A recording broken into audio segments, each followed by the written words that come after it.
What's up, guys? Jake Gisler here, and you are watching Deep Dive with Jake. On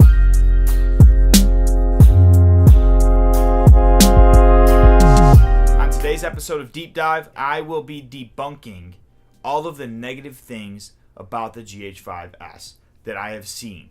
If I miss something, comment below and let me know, and maybe I'll make another video as a follow-up. Alright, first things first. A couple of the guys that I'm friends with who are also filmmakers, they told me you can't buy the GH5s. It doesn't have Ibis.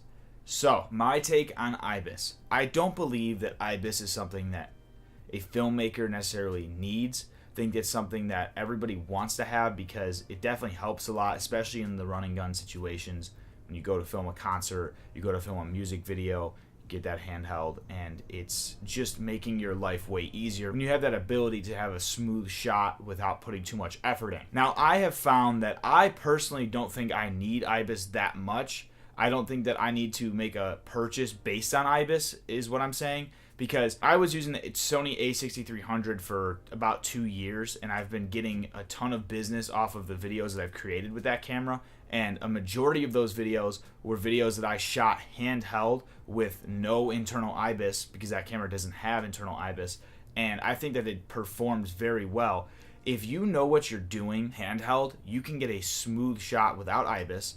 I don't like to just assume that you can use warp stabilizer in post because you should never assume that you can do anything in post, but if you get a smooth enough shot handheld, warp stabilizer will do the rest for you in post. But like I said, when you're doing warp stabilizer, you don't want to rely completely on that because it's not always going to make your footage smooth. Now, granted, there have been times that my footage definitely could have been smoother and Ibis would have made that a lot easier. But basically what I'm saying is it doesn't make sense to make a decision on purchasing a camera because of Ibis, mainly because there's so many tools out there as filmmakers that we can use that will help you achieve Ibis without having to pay for Ibis itself. You can get a gimbal, which every filmmaker, if you're serious, and any cinematographer like I am, you should get a gimbal regardless of the camera you have, whether it has Ibis or not. In addition to that, you can purchase a gimbal to combat Ibis, but Ibis also can hinder a filmmaker's creativity, especially when you're trying to get a specific shot.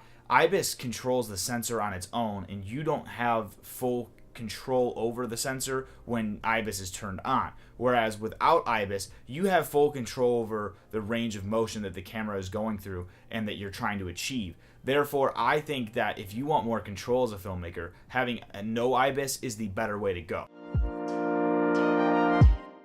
The small sensor. So I know the micro four thirds sensor is tiny, and I know that a lot of people have issues with that because of the fact that it has a 2x crop factor and the low light capabilities of it.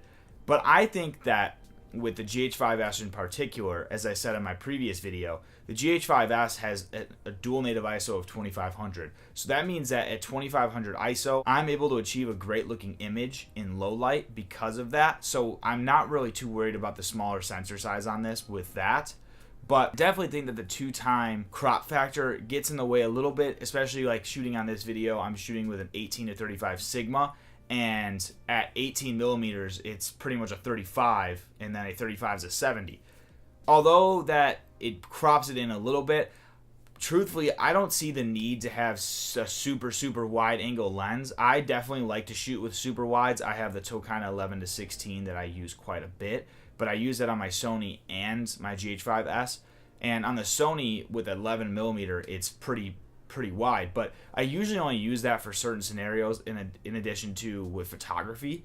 I don't think that from a filmmaking standpoint you really ever need to use that wide of a lens, especially if you're just using an 18 millimeter.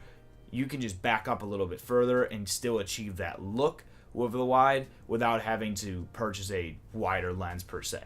Even though there's a 2x crop factor, you can simply just go and buy an 8mm lens that would then crop into a 16, and you would get the look you are trying to achieve with that wide angle. There are also some great alternatives made for the micro four thirds. I believe that Voigtlander sells a 10mm f of 0.95, which is a lens that I have my eye on at the moment, and I'll probably get down the road. But that is something that completely destroys any argument that you could have about, you know, the crop is too much. I can't handle the crop because I don't get a wide enough shot. Like I said, you don't need to go any wider, and I think that if you're trying to go wider, you always have the ability to back up a little bit. Just pull the camera back. And I know that There's sometimes you're going for a fisheye look or you're trying to achieve a certain look, and that is okay. I think that there's barely a time that you need that type of look, and if you're trying to get that look, you always have the ability to get another camera, get another lens. There's so many options out there for us as filmmakers that we can get anything we need when we need it. So I don't think that you should base a decision on purchasing this camera because of these rumors that are put out there about how it's so terrible. I think that there's a lot of ways that you can work around the things that people put out against this camera. Honestly, there's no reason for me to go any further into this.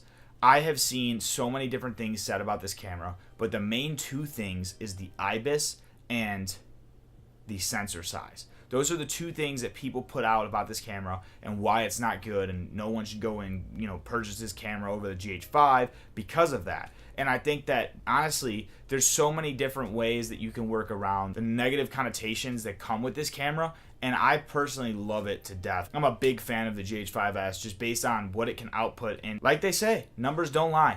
Look at the specs. The specs of this camera are outstanding for the price you pay.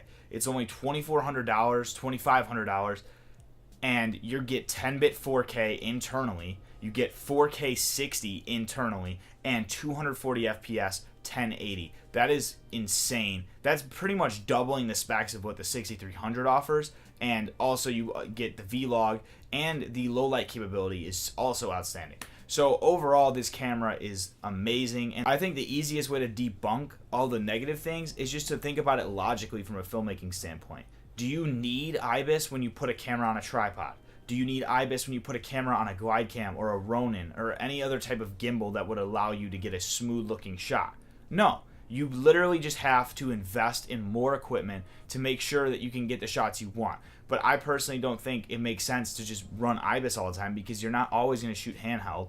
And if you're someone who's taking this craft seriously, you should be looking into getting the best looking images possible and getting the equipment that will allow you to do that. You can't sit there and say, oh, I'm going to shoot everything handheld, because honestly, if you hold yourself to just shooting handheld, you are not going to advance as a filmmaker. I think that overall, the GH5s is an outstanding camera, and I feel that I have debunked the two main things that people talk about all the time and why it's not a good camera and why it's not better than the GH5. I hope you guys enjoyed this video. Please subscribe below and check out all the other content I have. I have a bunch of other playlists on this channel that you will be able to view and see and learn about filmmaking. And also you can check out my work that I post and let me know if you like it. I have some vlogs as well so you can get to know me a little bit better.